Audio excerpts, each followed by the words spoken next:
The fourth DLC pack for WWE 2K25 has been released. It's called the Attitude Era Pack and it contains 5 superstars from around that time period. Today we're going to go through not only the DLC pack, but the most recent update, which takes the game to version 1.25. We're going to start today with the Attitude Era DLC itself, and the only female in this pack, Victoria. She's wearing her all pink gear that she wore around the mid-2000s. Incidentally, her Tron is from her face run around about the same time, but the entrance music she uses is from the time when she was a heel. Victoria's entrance starts with her posing on top of the entranceway before quickly walking to the ring. Once she gets to the ring, she'll raise her arms up as the crowd cheers. She has a rating of 89 overall, and this is an increase of 11 since her last appearance in SmackDown vs Raw 2009. Up next, we'll be giving you the lowdown on D'Lo Brown, who's rated 83. This is the exact same rating that he was in his last WWE 2K game appearance, which was 2K16. D'Lo makes his way to the ring with all of his usual head and arm shaking mannerisms, stopping every so often to look at the crowd. D'Lo's entrance finishes with him climbing up to the ropes, acknowledging the crowd with his arms out. His model comes with dark ring gear and a chest protector. Also, his theme is his more recognisable Danger at the Door theme, and not the theme he used when he was part of the Nation of Domination. Up next is Mark Henry, who is also wearing a black base singlet with a red trim. The gear was worn frequently during his run, with the trim colour changing with each appearance. Mark Henry is rated 90 overall, which is actually an increase of 8 from his last appearance in WWE 2K20. But it's also the highest base rating that he's ever had across any WWE game. While Mark Henry was around during the Attitude Era, the version of him used in WWE 2K25 was from a little bit later on in his career under his Hall of Pain persona. When he enters the arena, he walks straight towards the ring without posing on the stage, acknowledging the crowd, or even raising his arms when he gets to the ring. It's quite a basic entrance and is quite slow paced. Next up, we're going to talk about the tag team in this DLC pack, the New Age Outlaws. We're going to start with Billy Gunn. Billy is in his Mr. Ass gimmick and comes to the ring in pink trunks and a black t-shirt, which does get removed as the match begins. His entrance starts with him doing a few DX style crotch chops on the stage before walking down to the ring, stopping at certain points to react to the crowd. He'll then make his way around to the side of the ring, climb onto the turnbuckle and pose there before doing one final pose in the centre of the ring to complete the entrance. Billy Gunn's overall rating is 83, and that's one higher than his last appearance in WWE 2K17, but it isn't his highest rating in all of his WWE main series appearances. That came in WWE 13. The final member of this DLC and Billy Gunn's tag team partner in the New Age Outlaws is Road Dogg. He comes to the ring holding a microphone and a water bottle and will occasionally talk down the mic and introduce himself. On the stage, Road Dogg will spit the water and eventually get rid of the water bottle before making his way into the ring.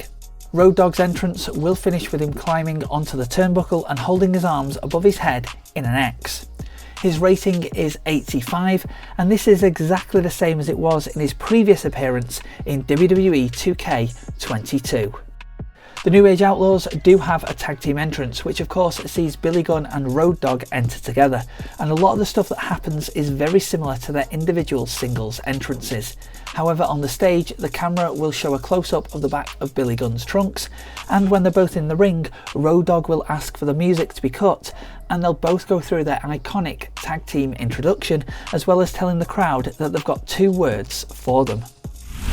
While you can edit the superstars in this pack, some things are not recommended, such as if you alter the New Age Outlaws entrance in any way, you'll lose Road Dogg's voiceover. For D'Lo Brown, you can go into the creation suite and remove his chest plate, giving him a look without it.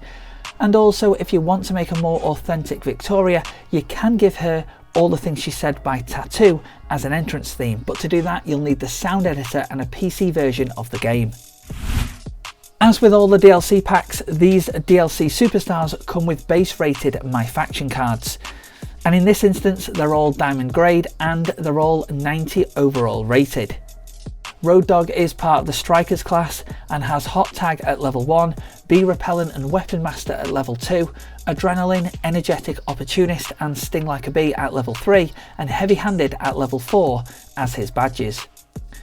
Billy Gunn is part of the Powerhouse class and has Hot Tag level 1, Better Together and Leg Day at level 2, Rage, Wet Blanket and Merciless Opportunist at level 3, and Sting Like a Bee at level 4. Victoria is also classed as a Powerhouse and has Second Wind at level 1, Six Pack and Sting Like a Bee at level 2, Going in Hot, Merciless Opportunist and Locomotion at level 3, and All the Answers as a level 4 badge. Mark Henry is part of the Giants class. He has Leg Day as level 1, Endurance and Sting Like a Bee as level 2 badges, Pain Train, Determination and Bee Repellent as level 3 badges, and Heavy Handed as his level 4 badge. D'Lo Brown is in the technical category. He's got Dream Street at level 1, Adrenaline and Sting Like a Bee at level 2, Slippery Eel, Lionheart, Born to Fly as his level 3 badges, and his level 4 badge is Dive Bomber. So that's everything included within the Attitude Era pack, but there's 2 more superstars that have been added. If you play on next gen consoles and buy the Hall of Legends expansion bundle for 50,000 VC within the island, and you then go to this specific spot as outlined by this post on X by the SmackDown Hotel and talk to both Goldberg and Nikki Bella, both of them will then be unlocked and therefore playable in other modes, except for MyFaction. You don't necessarily need to complete the quests in order to unlock them, but this expansion does include new storyline quests, creation parts and the Hall of Legends arena, which is exclusive to the island. Within MyFaction in general, the 1.25 update, and as reported in the latest Ringside report, there's some brand new card packs called Eras Packs. Now these dropped a couple of days before the DLC, but they are still available and they feature unique retro versions of WWE superstars, including Trish Stratus from 2003, along with 7 other personas. As stated in the Ringside report, if you complete the collection rewards and the live events, there'll be an additional 8 personas that you can unlock. One of which is a TNA version of AJ Styles. It's from the early 2000s, has short hair and comes with his TNA theme, Get Ready to Fly. Finally, there's a new locker code which you can see on your screen. By claiming it, you'll get 1 Heatwave basic pack, 1 Eras basic pack and the Mattel Elite Cody Rhodes persona card. There's lots of things there across the Attitude Era DLC pack, the 1.25 update, the Hall of Legends expansion pack, as well as some other additions to the game. Let's open up the discussion in the comments and tell me what you think of all this new content. Drop your thoughts down below and stay with the channel for more in WWE 2K25.